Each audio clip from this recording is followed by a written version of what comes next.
Tere! Mina olen Meeli Sild ja täna vaatame, kuidas Google Classroomi endale uut klassi luua. Google Classroomi saab liikuda järgmiselt.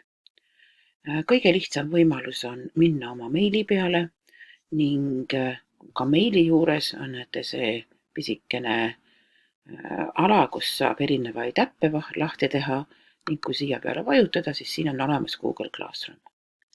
Teine võimalus on minna aadressil classroom.google.com, logida sealt jälle sisse oma meili ja aadressiga ning luua sealt klassiruum. Klassiruumi loomiseks tuleb nüüd pärast Google Classroomi sisse logimist minna selle pisikese plussi peale ning siin on õpetaja õigustes inimesel võimalus luua siis klassi. Valin siit Create Class ning järgmiseks panen siia siis klassi nime. Ma panen siia praegu õpetajate koolitus.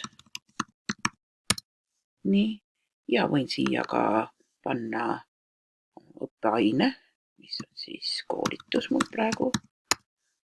Ning kui on soovi, siis võin ka siia näiteks oma konkreetses koolis asuva klassiruumi numbri näiteks panna, kui selleks infoks vajadust on. Ja nüüd ma vajutan nupule Create.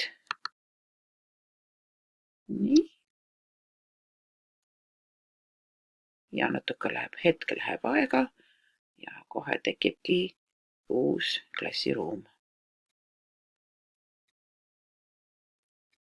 Nii, tundub. Veidi läheb aega. Nii. Ja näete, olengi sees selles oma uues klassiruumis.